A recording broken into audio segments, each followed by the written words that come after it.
Livre notre lecture de l'évangile de Matthieu au chapitre 11. Évangile de Matthieu au chapitre 11. Nous sommes en train de lire ensemble l'évangile de Matthieu et nous nous sommes penchés dimanche dernier sur le chapitre 10 où nous avons trouvé les instructions que Jésus a données aux 12 disciples auquel il a également donné le nom d'apôtres, c'est-à-dire envoyés.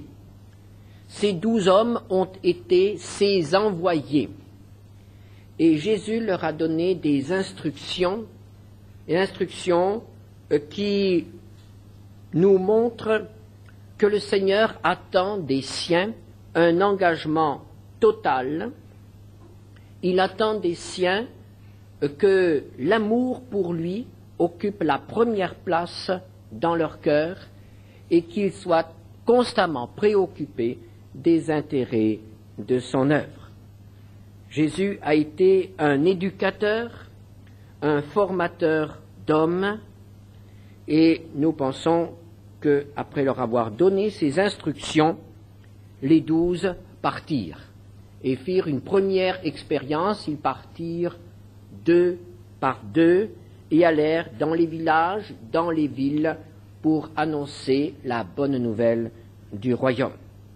Et au verset 1er du chapitre 11, nous lisons « Lorsque Jésus eut achevé de donner ses instructions à ses 12 disciples, il partit de là pour enseigner et prêcher dans les villes du pays. » Jésus, de son côté, a continué son travail, son témoignage, l'enseignement, la prédication de la parole de Dieu. Et nous arrivons au chapitre 2, au chapitre 11, verset 2, où il est question de Jean, c'est-à-dire de Jean-Baptiste. Jean-Baptiste, le précurseur, Jean-Baptiste, le prophète qui, dans le désert, préparait le peuple à accueillir le Messie. Jean-Baptiste, dont il est dit dans Matthieu 5, verset 12,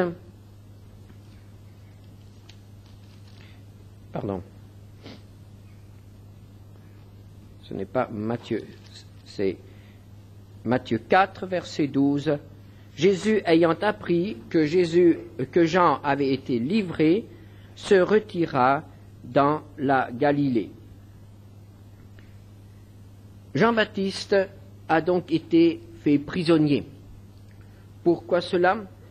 Nous l'apprenons plus loin, au chapitre 14 de Matthieu, versets 3 à 5.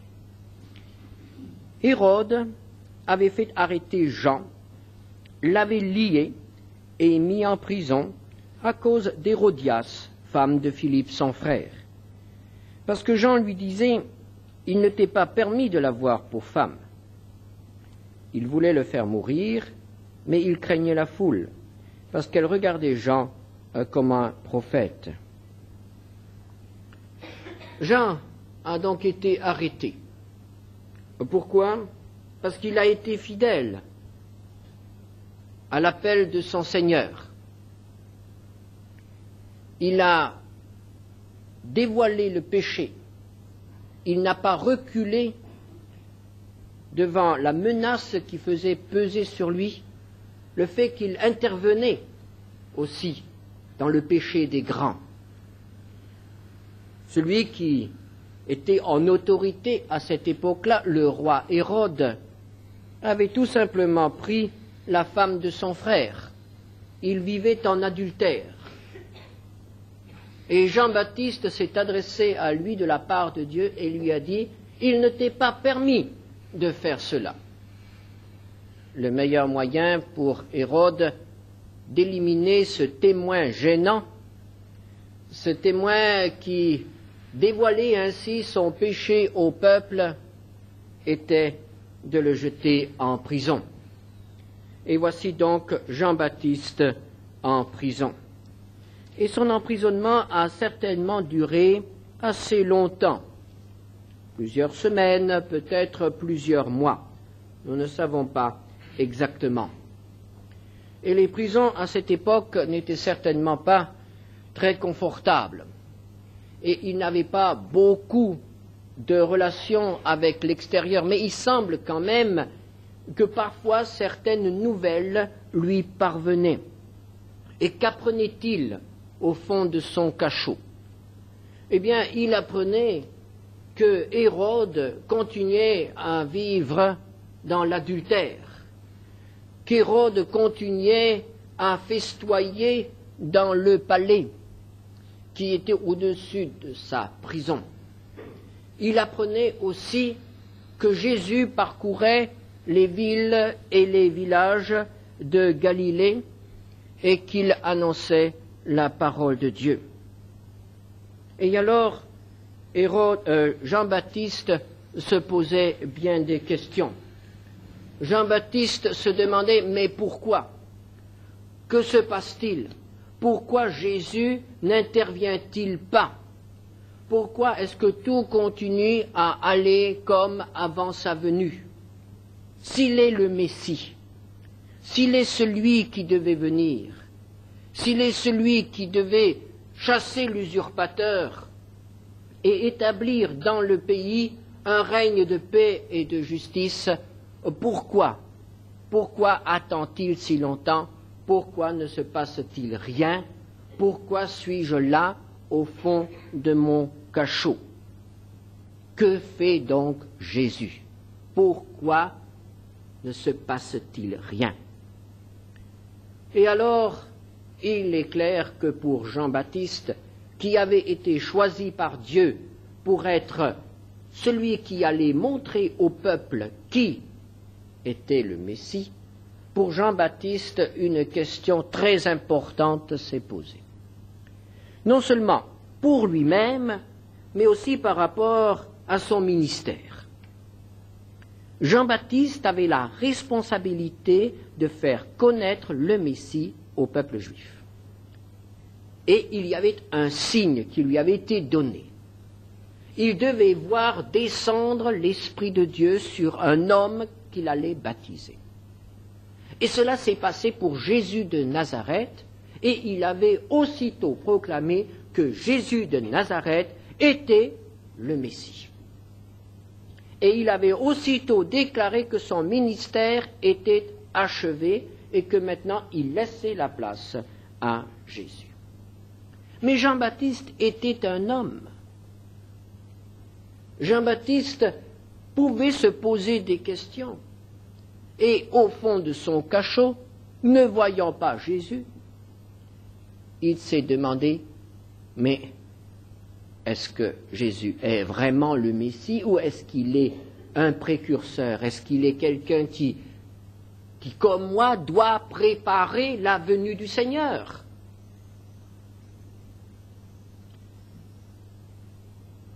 Quelle grave question. Pas seulement pour lui, mais par rapport à sa responsabilité envers le peuple. Et alors, saisissant la première occasion qui lui est offerte, probablement la visite ou la possibilité de communiquer avec un de ses disciples, saisissant la première occasion, il pose une question. Chapitre 11 de Matthieu, verset 2. Jean, ayant entendu parler dans sa prison des œuvres du Christ, lui fit dire par ses disciples, « Es-tu celui qui doit venir, ou devons-nous en attendre un autre ?» Et ces messagers arrivent auprès de Jésus. Jésus est là, entouré d'une foule d'hommes et de femmes. Il guérit les malades, il chasse les démons, il a ressuscité des morts. Il parle de son Père et du royaume de justice et de paix. Et voici que les disciples de Jean-Baptiste l'interpellent. « Es-tu vraiment celui qui devait venir? Es-tu vraiment le Messie ?» Jésus aurait pu répondre tout simplement « Oui ». Mais Jésus leur a dit, regardez, écoutez et concluez. Faites-vous vous-même une opinion, si je suis le Messie ou si je ne le suis pas.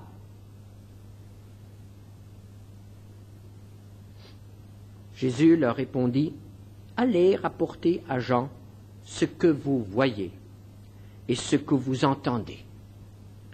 Les aveugles voient, les boiteux marchent, les lépreux sont purifiés, les sourds entendent, les morts ressuscitent, la bonne nouvelle est annoncée aux pauvres.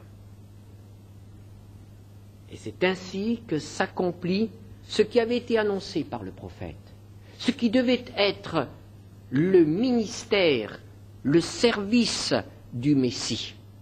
Il devait aider son peuple, il devait enseigner son peuple, il devait ouvrir aux pauvres de son peuple les portes des richesses du Père, les portes du royaume de Dieu. Allez et dites ce que vous avez vu et dites ce que vous avez entendu. Et Jean-Baptiste, connaissant les prophètes, saura quelle réponse il peut donner à sa question. Jean-Baptiste aura une certitude. Mais, avant de les laisser partir, Jésus dit encore, « Heureux celui pour qui je ne serai pas une occasion de chute. » Et ainsi, il les aide à comprendre. Il les encourage à transmettre ce message de foi malgré tout, malgré les difficultés, malgré les problèmes, malgré le martyre qui va approcher rapidement pour Jean-Baptiste. Jean-Baptiste doit rester ferme dans la foi. Jean-Baptiste ne doit pas chanceler. Il a reconnu en Jésus le Messie. Il ne s'est pas trompé, qu'il reste ferme et le Seigneur le soutiendra jusqu'au bout. Il sera heureux, heureux même au fond de sa prison. Et les messagers sont partis. Et alors Jésus se tourne vers ses disciples, vers la foule, et leur pose à son tour une question. Comme il s'en allait, Jésus se mit à dire à la foule au sujet de Jean, « Qu'êtes-vous allés voir au désert ?» Pourquoi sont-ils allés sur les bords du Jourdain pour rencontrer Jean-Baptiste? Ils y sont allés en foule. Ils y sont allés de toutes les régions du pays, de Jérusalem, la capitale, mais aussi de Galilée. Et ils ont parcouru de longues distances pour aller auprès de cet homme, auprès de Jean-Baptiste, là, sur les bords du Jourdain. Pourquoi y sont-ils allés? Il devait y avoir une raison. Ils ne sont pas allés pour voir un roseau agité par le vent. Ils avaient une raison pour se déplacer ainsi. Mais alors, était-ce parce qu'ils allaient voir une célébrité? Était-ce parce qu'il y avait là un grand personnage, un roi ou un chef, ou peut-être même l'empereur qui passait et qui déplaçait les foules sur son passage? Qu'êtes-vous allés voir? Un homme vêtu d'habits précieux? Voici ceux qui portent des habits précieux sont dans les maisons des rois. Qu'êtes-vous donc allés voir? Un prophète? Oui, vous dis-je, et plus qu'un prophète. Ils sont allés voir quelqu'un qui était le porte-parole de Dieu. Et ils avaient reconnu en lui le porte-parole de Dieu. Ils se sont déplacés pour entendre la parole du Seigneur. Ils sont allés voir, rencontrer, écouter un prophète, un homme envoyé par Dieu, séparé par Dieu, et apportant un message de la part de Dieu. Jean-Baptiste était réellement un prophète. Et cela donne l'occasion à Jésus de rendre témoignage concernant la personne et le ministère de son serviteur, de Jean-Baptiste. Verset 10. « Car c'est celui dont il est écrit « Voici, j'envoie mon messager devant ta face, pour préparer ton chemin devant toi. Je vous le dis en vérité, parmi ceux qui sont nés de femmes, il n'en a point paru de plus grand que Jean-Baptiste. Cependant, le plus petit dans le royaume des cieux est plus grand que lui. Depuis le temps de Jean-Baptiste jusqu'à présent, le royaume des cieux est forcé, et ce sont les violents qui s'en emparent. Car tous les prophètes et la loi ont prophétisé jusqu'à Jean, et si vous voulez le comprendre, c'est lui qui est l'Élie qui devait venir. Que celui qui a des oreilles pour entendre, entende. » Jésus donne là un témoignage concernant un serviteur de Dieu de l'ancienne alliance. On peut dire qu'aucun serviteur de Dieu, aucun prophète de l'ancienne alliance n'a eu ce témoignage. En tout cas pas de son vivant. Et c'est pour cet homme qui est là, au fond de sa prison, et qui va bientôt mourir, c'est de cet homme que Jésus dit, il est le plus grand. Il est le plus grand de tous les prophètes. Plus grand qu'Abraham, plus grand que Moïse, plus grand que David. Aucun homme né de femme n'a été plus grand que Jean-Baptiste. Parce qu'en Jean-Baptiste a culminé tout le ministère des prophètes de l'Ancienne Alliance qui consistait à préparer le peuple à reconnaître et à recevoir le Messie. Il est le plus grand parce qu'il a été le plus proche. Le plus proche est celui qui a vraiment pu dire « Je l'ai vu, c'est lui ». Il a été le témoin.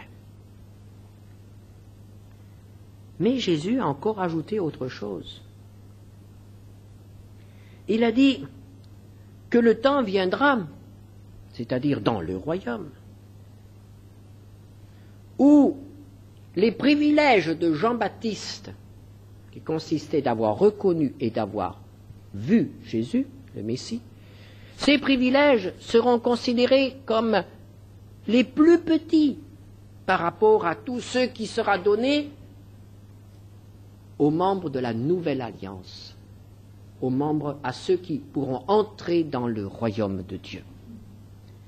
C'est la raison pour laquelle il dit « Le plus petit dans le royaume sera plus grand que Jean-Baptiste. » Et c'est ainsi que Jésus nous fait toucher du doigt la différence énorme qui existe entre l'ancienne alliance et les privilèges de l'ancienne alliance réservés au peuple de Dieu, au peuple juif, et les privilèges de la nouvelle alliance réservés au peuple nouveau qui est l'Église du Seigneur. Mais Jésus continue en parlant de Jésus, et il dit, il est celui, il est le messager qui était annoncé. Il est le messager. Et c'est Zacharie qui a annoncé ce messager. Malachie 4, verset 5. Voici, je vous enverrai Élie le prophète, avant que le jour de l'Éternel arrive, ce jour grand et redoutable. Il est Élie qui devait venir et qui devait préparer la venue du Seigneur.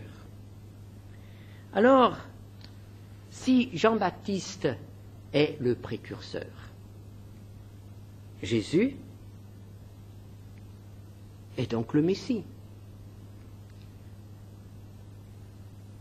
Et c'est ainsi que Jésus conduit son auditoire à reconnaître qu'il est celui qui était aussi annoncé par Malachie le prophète. Malachie 3, verset 1. « Voici, j'enverrai mon messager, il préparera le chemin devant moi, et soudain entrera dans son temple le Seigneur que vous cherchez, et le messager de l'alliance que vous désirez. Voici, il vient, dit le Seigneur des armées. » Jean-Baptiste a été l'Élie qui devait venir avant la première venue de Jésus. Il y aura peut-être encore un Élie qui viendra avant la deuxième venue de Jésus, mais attention, c'est un Élie pour le peuple de Dieu, c'est-à-dire pour Israël et non pas pour l'Église. Jésus poursuit alors avec le verset 16. « À qui comparerai-je cette génération ? Elle ressemble à des enfants assis dans des places publiques et qui, s'adressant à d'autres enfants, disent « Nous vous avons joué de la flûte et vous n'avez pas dansé. Nous avons chanté des complaintes et vous ne vous êtes pas lamentés. Car Jean est venu ne mangeant ni ne buvant, et ils disent « Il a un démon. » Le Fils de l'homme est venu mangeant et buvant, et ils disent « C'est un mangeur et un buveur, un ami des publicains et des gens de mauvaise vie. » Mais la sagesse a été justifiée par ses œuvres. Jésus rend son auditoire attentif à une contradiction dans les réactions du peuple.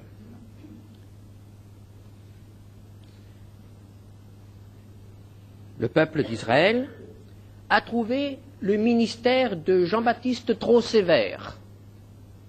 Et cela se comprend.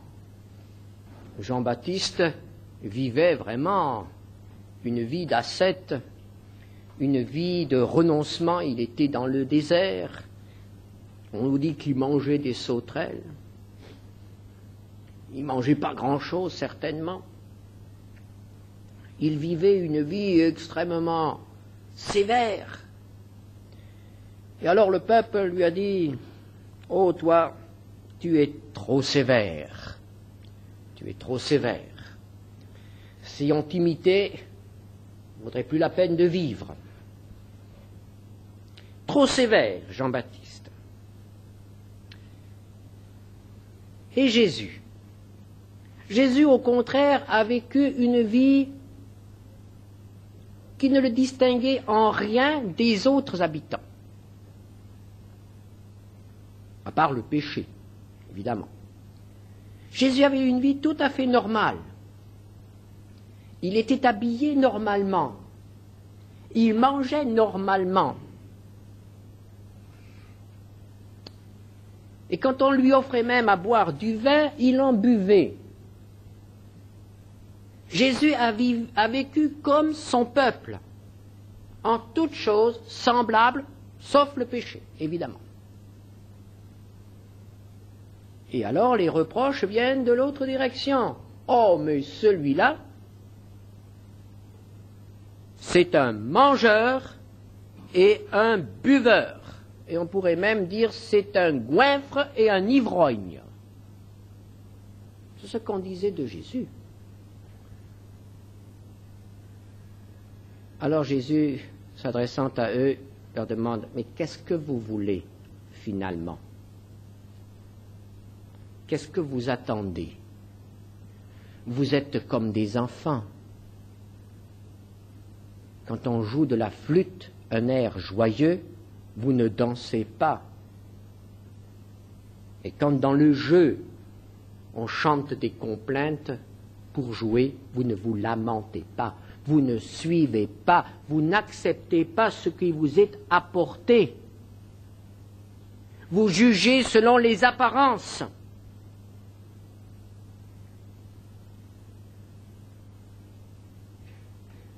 Il souligne là la tendance du cœur naturel de relever toujours les aspects négatifs et de ne pas accepter ce qui est apporté tout simplement en reconnaissant qu'il s'agit là de quelque chose qui est donné de la part du Seigneur.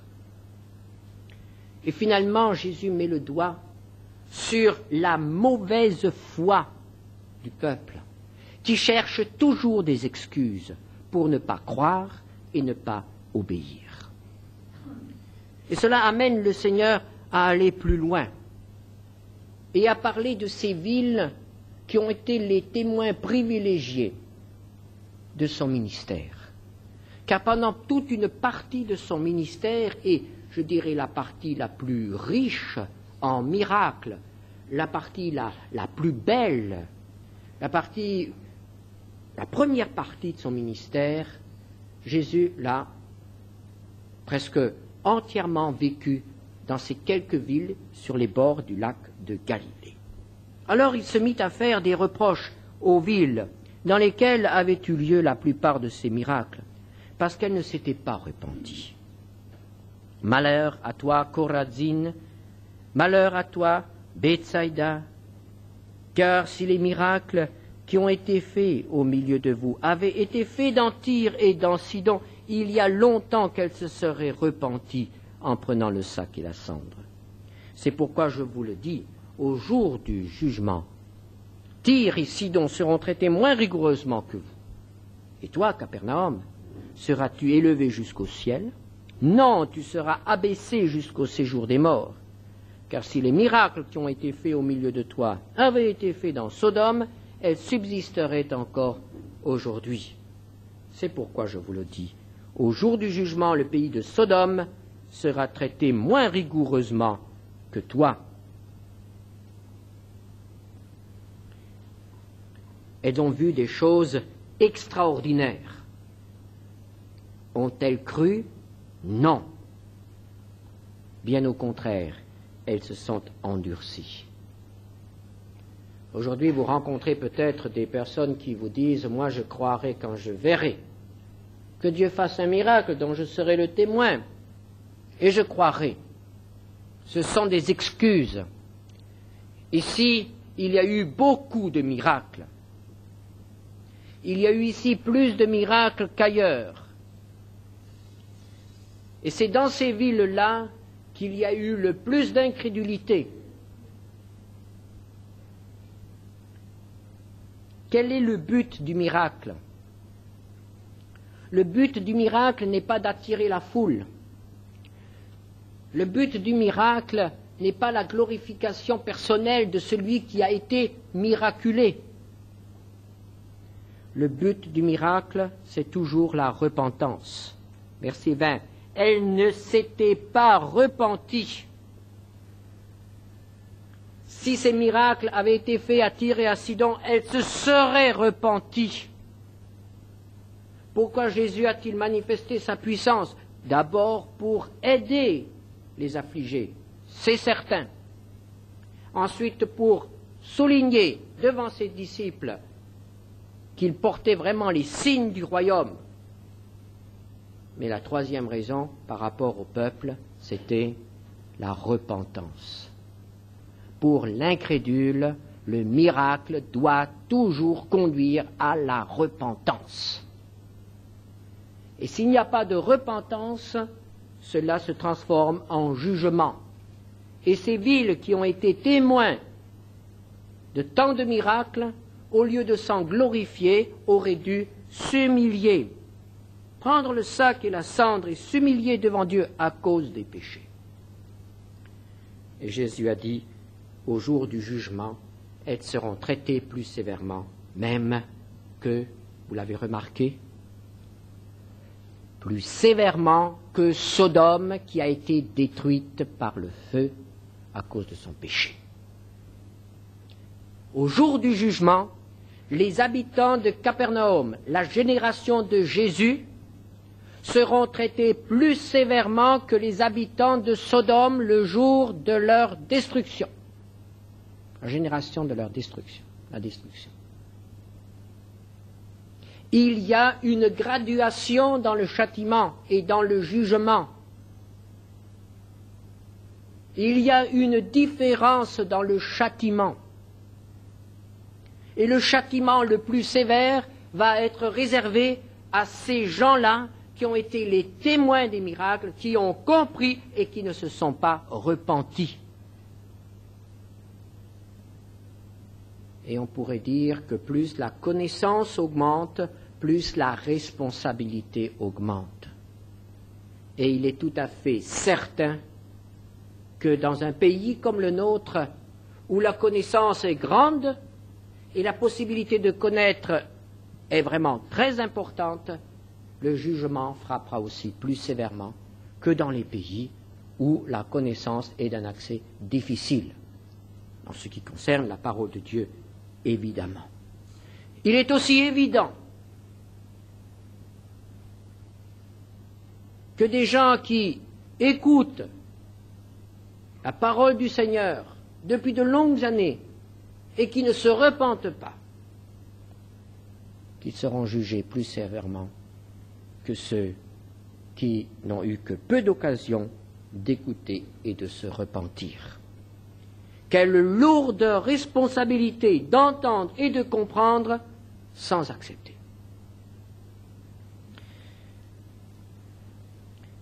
Mais il y a aussi des sujets de joie. Au verset 25, « En ce temps-là, Jésus prit la parole et dit, « Je te loue, Père, Seigneur du ciel et de la terre, de ce que tu as caché ces choses aux sages et aux intelligents, et de ce que tu les as révélées aux enfants. Oui, Père, je te loue de ce que tu l'as voulu ainsi. Toutes choses m'ont été données par mon Père, et personne ne connaît le Fils si ce n'est le Père. Personne non plus ne connaît le Père si ce n'est le Fils et celui à qui le Fils veut le révéler.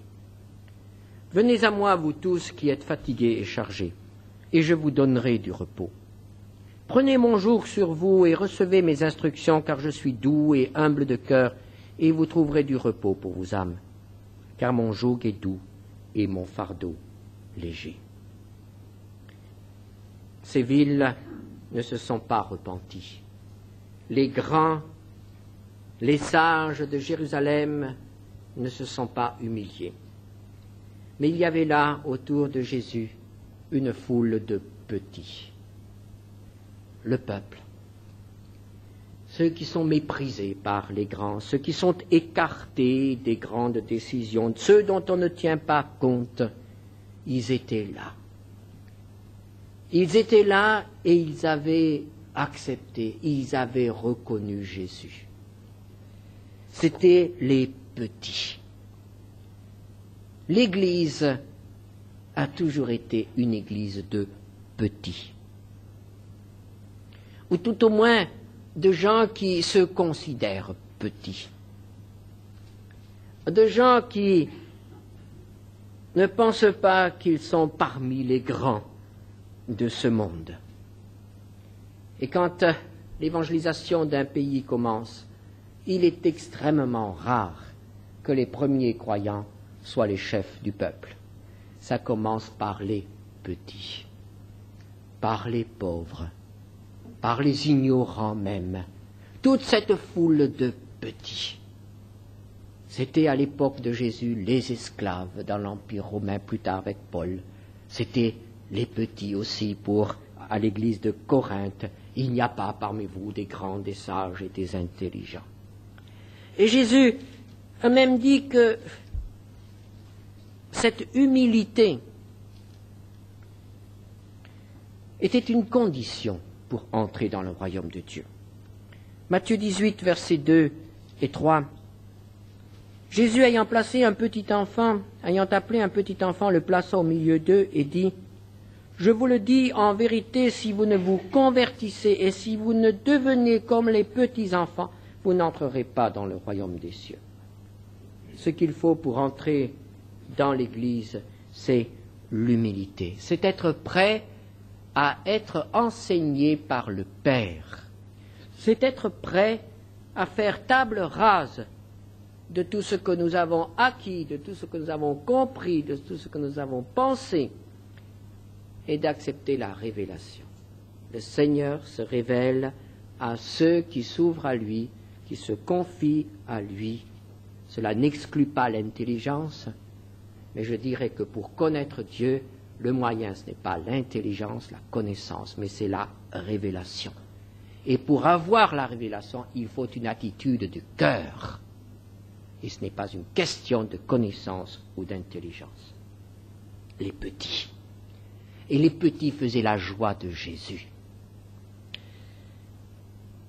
Et ce texte se termine par un appel.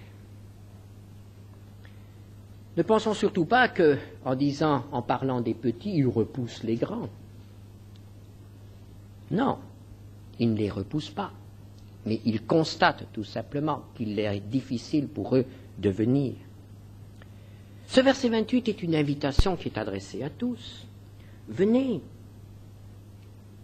Venez, vous tous qui êtes fatigués et chargés, qui avez besoin de repos. Venez, vous qui êtes opprimés, vous qui éprouvez le besoin de connaître le Seigneur, vous qui éprouvez le besoin d'être déchargés du fardeau de votre passé et de vos péchés, mais venez, venez, et je vous donnerai le repos. Venez, dit le Seigneur.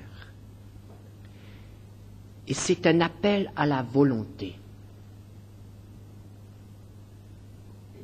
Jésus ne dit pas à ses auditeurs, maintenant vous avez entendu, vous avez compris, tout va bien pour vous.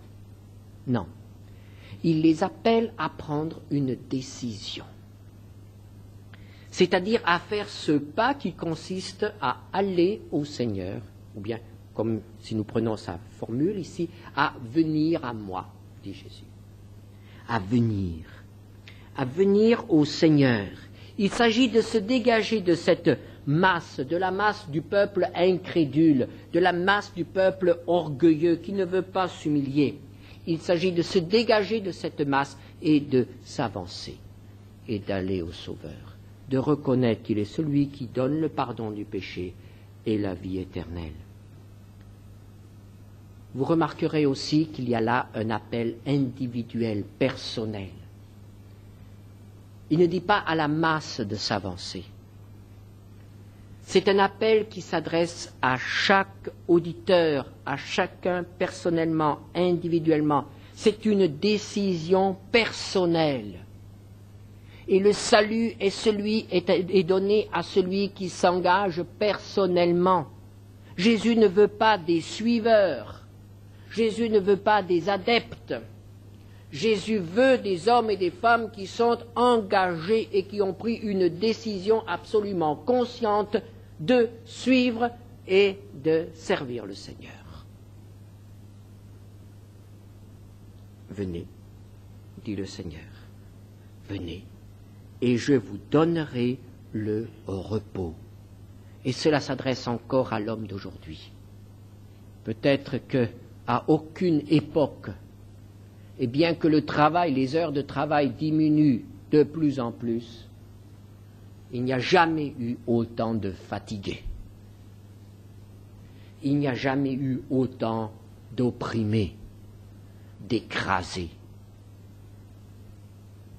de gens qui se traînent sous un fardeau. Ce n'est pas le fardeau du travail, ce n'est pas la fatigue du travail. C'est le fardeau des problèmes qui ne sont pas résolus et qu'aucun homme ne peut porter. C'est le fardeau du passé, c'est le fardeau du péché. Et c'est pour cela que Jésus est venu. Et c'est la raison pour laquelle l'Évangile est encore pour l'homme d'aujourd'hui. Parce que l'homme d'aujourd'hui a besoin d'être pardonné, a besoin d'être libéré. Pour Jésus, il s'agit d'une nouvelle étape qui se prépare. Jusqu'à présent, il s'est adressé au peuple et maintenant, il commence à s'adresser aux individus. Et dans notre prochaine étude, nous verrons que cela va de plus en plus s'orienter vers l'individu. Le peuple va s'endurcir et Jésus va s'adresser à l'individu. Jésus est en train de préparer un peuple nouveau qu'il appellera l'Église. Et il continue à construire l'Église. Et ce matin, la question que nous voulons nous poser est celle-ci. Est-ce que je fais partie de ce peuple nouveau? Est-ce que je fais partie de l'Église? Ou il ne s'agit pas d'être membre d'une Église, de celle-ci ou d'une autre. Non. Il s'agit d'avoir répondu à l'appel personnel que le Seigneur Jésus adresse à chacun d'entre nous, c'est-à-dire de lui apporter nos fardeaux, de lui apporter nos péchés, notre passé, et de trouver auprès de lui la paix qu'il nous a donnée en mourant sur la croix. Venez à moi, a dit Jésus. Et peut-être que quelqu'un ce matin voudra répondre. Peut-être que quelqu'un ce matin voudra répondre au fond de son cœur et dire, Seigneur, oui, c'est vrai, mes fardeaux, je te les apporte, mes péchés, je te les confesse, je viens. Tu as promis de ne pas mettre dehors celui qui vient à toi, eh bien, je viens. Vous pouvez faire cela dans le secret de votre cœur, le Seigneur entend, le Seigneur lit. Si vous ne savez pas l'exprimer, cela ne fait rien. Mais si vous avez vraiment ce désir dans votre cœur, vous pouvez être certain que le Seigneur répondra. Et si vous voulez un entretien après le culte, nous sommes là à votre disposition. Mais c'est une affaire entre Dieu et vous. Prions ensemble. Seigneur notre Dieu, cette offre merveilleuse du pardon est encore valable aujourd'hui.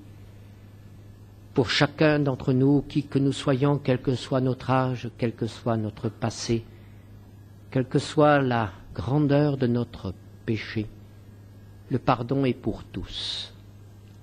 La paix est pour tous. Et Seigneur, si maintenant dans le secret d'un cœur, tu lis le désir, l'appel au secours, la soumission à ta volonté, tu réponds. Et nous t'en remercions. Amen.